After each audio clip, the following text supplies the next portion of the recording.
So acha nianze kwa kusema kwamba mimi sio mtu wa kwenda kanisani, lakini sikubaliani kabisa na hali halisi ambayo iliweza kutokea pale ndani ya Tanzania, ambapo waumini wa kanisa la Gwajima waliweza kuchapwa viboko na askari ambao walikuwa wameenda pale kuwatoa kanisani baada ya kwamba hao wamehudhuria ibada yao ya Jumapili kama kawaida yao, na kwa sababu ya kwamba mmoja wa kiongozi wa ile kanisa ambalo wanaliita kanisa la Ufufuo alikuwa wamesimamishwa baada ya kwamba alikuwa ameonekana kama anakejeli serikali.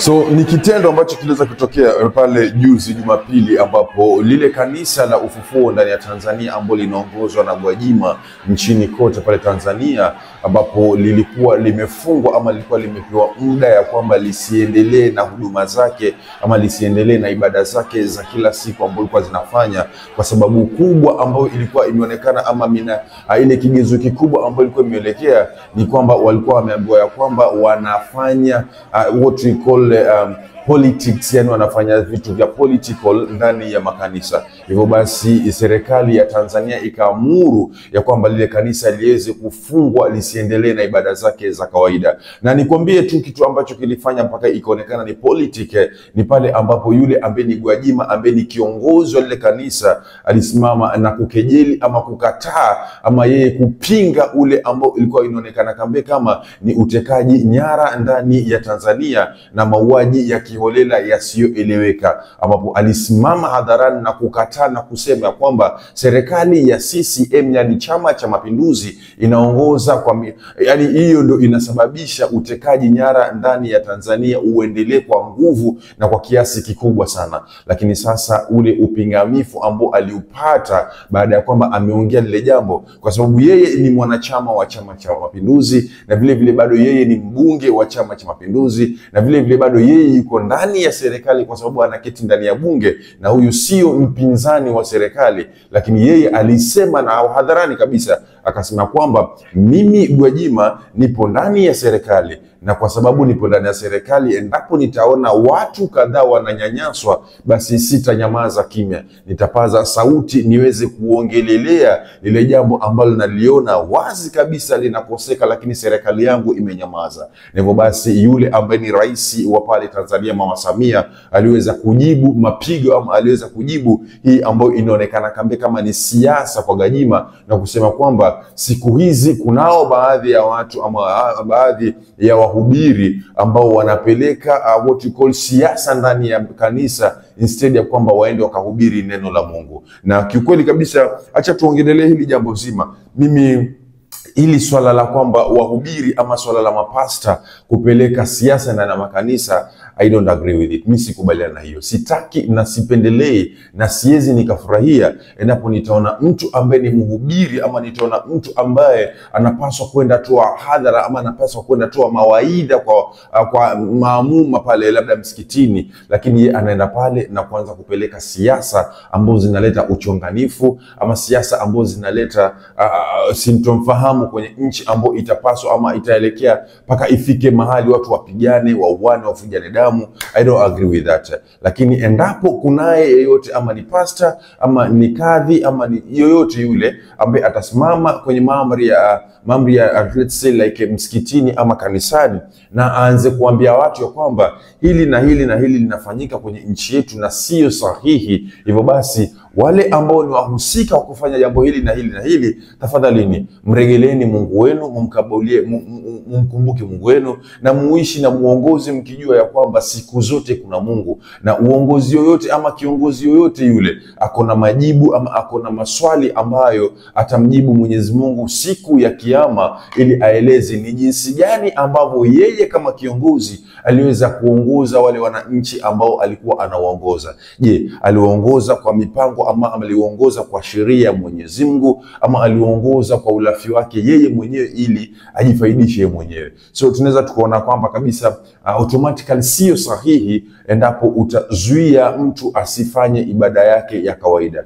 Sidhani kama itakuwa nadhifu, ama sidhani kama itaonekana kama it's okay endapo kuna Muislamu yoyote atazuiliwa asiwezi kuhudhuria ibada yake msikitini. Na vile vile pia sidhani kama itakuwa sahihi endapo kutakuwa na Mkristo yoyote naye pia vile vile ambaye atazuiliwa kutohudhuria ibada yake kanisani just because of political disagreement, ama just because of someone, mtu mmoja peke yake ambaye aliongelea jambo moja kwa serikali ambao hiyo serikali haijakubaliana na lile jambo ambalo yeye alikuwa analikashifu, ambalo kiukweli kabisa ukiangalia ni jambo ambalo linapaswa kukashifiwa na kila mtu. Kwa sababu I remember last time ambao nilikuja hapa na nikaambia kwamba kunao baadhi ya vijana kutoka nchi tofauti tofauti pia vile vile ambao wamempenda Gwajima, ama wamependa zile kauli za Gwajima alizoziongelelea. Kwa sababu let's be realistic that utekaji nyara ama what we call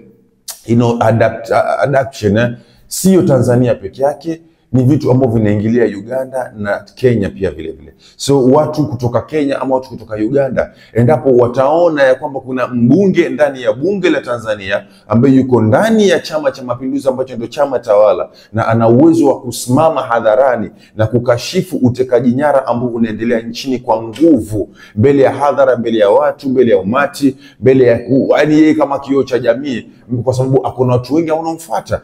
Wallahi it's very, yani ni kitu cha kujisikia raha na kitu cha kujivunia endapo utaona mtu kama huyu ambaye anakashifu serikali yake mwenyewe kwa minajili ya kitu ambacho hakioni kama kinafanya sahihi. Kikweli kabisa utaona kitu ambacho labda nitasema kilimkasirisha Mama Samia ama kilikasirisha serikali ya Tanzania ama wale ambao wanafuatilia serikali ya Tanzania. Maybe nitasema ni pale ambapo huyu jamaa ambaye anajiita Gwajima aliweza kutoa mfano ambao ulionekana kama ni mfano wa uchochezi, ama ni mfano ambao hauna adabu, kwa sababu yeye alisimama na kusema kwamba endapo leo hino kutatokea mtoto wa Mama Samia, ama kutatokea mtoto wa marehemu Magufuli, ama kutatokea mtoto wa Kikwete, hawa wote ni baadhi ya maraisi ambao waliweza kuhudumu ndani ya Tanzania kama maraisi. Sasa alikuwa anauliza endapo kukatokea mtoto wa baadhi ya hawa viongozi atekwe nyara, atobolewe macho, auliwe, arushwe jalalani, je, hawa viongozi watanyamaza ama watapaza sauti kwa kukashifu? That was the simple question ambayo jamaa alikuwa anauliza. Kikweli kabisa utaona ni swali ambalo linapaswa liulizwe kwa kila nchi, zile nchi ambazo zinateka watu nyara ama zinateka raia wao nyara. Je, endapo wewe kama kiongozi ambaye tayari umetawala hiyo nchi ama unaendelea kutawala kwenye hiyo nchi, endapo mtoto wako, ndugu yako, mume wako, mke wako atatekwa nyara, je, utakubaliana, utaendelea kunyamaza kimya? Na je, sahihi kwa sababu watoto wa wenzako wanatekwa nyara, watoto wa wengine wanatekwa nyara, huenda ikawa sio nyinyi serikali mnateka nyara, lakini automatically nyinyi kama serikali mko na jukumu kubwa sana la kulinda mwananchi kitu chochote kile ambacho yakifanya. Mwananchi akitekwa nyara leo, familia yake italalamikia serikali. Labda serikali haihusiki kwa njia yoyote ile, lakini kwa sababu serikali ndio imepewa yale madaraka ya kumlinda mwananchi na kulinda vitu vyote ambavyo mwananchi anavimiliki, basi automatically chochote endapo kitatokana kwenye hino majukumu ambayo amepewa serikali ama imepewa serikali, basi lawama zote zitakuwa juu ya serikali. So naomba isiwe kisa ama isiwe sababu ya kwamba sahino makanisa yafungwe ama misikiti ifungwe just because ya kwamba kunao baadhi ya watu kwenye ile kanisa ama kwenye ile msikiti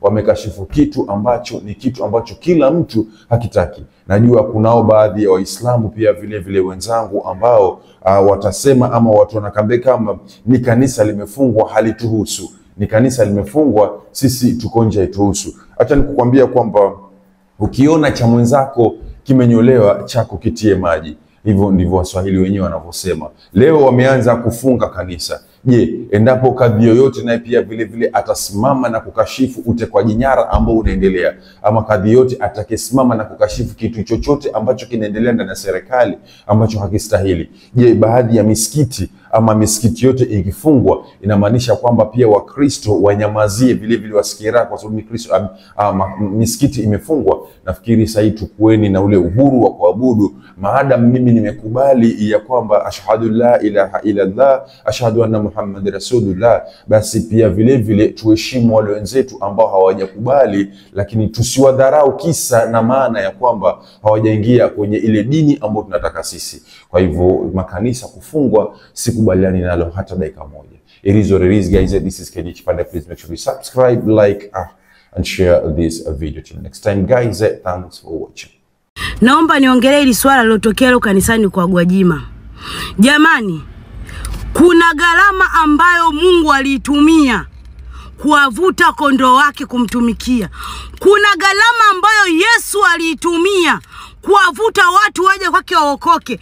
Kumvuta kahaba, mzinzi, mchawi, mlevi, kila aina ya tabia ya mtu. Kwa sababu kwa sisi wa Kristo, Yesu hakuja kwa ajili ya watu watakatifu. Yesu alikuja kwa ajili ya watu wenye dhambi. Na damu ya Yesu ndio iliyotumika kutukomboa sisi. Fedheha alizopitia Yesu, mateso, kutembea uchi, kuvuliwa nguo, ni kwa ajili ya watu kama sisi. Leo hii mtu ameokoka, anamtumikia Mungu, unatawanya kondoo wa Mungu. Unajua ni gharama gani Mungu ametumia? Sio kwa Wakristo tu. Misikitini, kanisani, ndo sehemu salama ambayo mtu anaweza kukimbilia. Ndo sehemu salama ambayo mtu anaweza kupona na kubadilika. Leo mkitumia mamlaka kutawanya kondoo wa Mungu, kuna adhabu kali. Unajua ni dhambi gani ambayo inakuwepo? Yawezekana mtumishi kakosea, yawezekana Gwajima amekosea, lakini komboeni zile roho za watu. Ogopa kupoteza roho za watu. Mimi nilikopo na sali Mbeya, kuna kanisa letu mchungaji alifariki. Baada ya kufariki mchungaji wetu, kuna vitu vilitokea, vita kubwa. Kuna kondoo ambao alipotea, kuna roho za watu ambazo Yesu alifia pale msalabani zilipotea, watu waligombana. Unajua ni gharama gani Mungu alitumia kuwavuta? Ni ngumu mtu aliyezoea kusali kanisa hili akaenda kanisa lingine. Ni ngumu. Mimi nimezoea kusali kwa Masanja, nikaenda kwa makanisa lingine. Mtu amemzoea baba kiroho hivi, kupata makanisa ya kweli dunia leo ni ngumu sana. Mtu ameokoka, kaenda kumtumikia Mungu, kamjua Mungu kupitia Gwajima, leo kanisa linafungwa, mabomu yanapigwa. Wale sio wahalifu, vyombo husika wale sio wahalifu.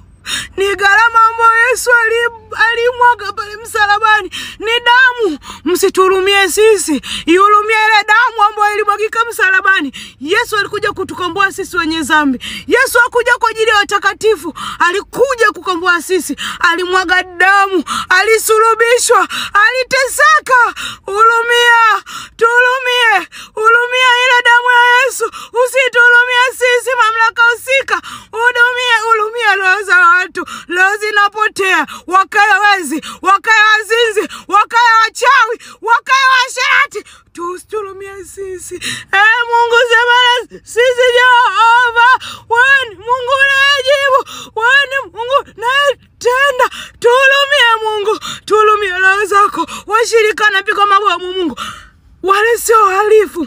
Idara husika, mimi nitaongea ndani kana ni mkosefu, lakini sijamkosea mtu. Ninalia na roho ambazo Mungu aligharamia. Ile gharama ambayo Yesu alitoa, ile gharama ambayo Mungu alitoa, ninalia na hiyo gharama. Ioneni huruma. Mwazibuni Gwajima, kakosea Gwajima. Nalia na roho za watu. Mimi sisali kwa Gwajima, nalia na roho zile ambazo zitapotea. Siku za mwisho watasimamishwa. Roho zilipotezwa na nani?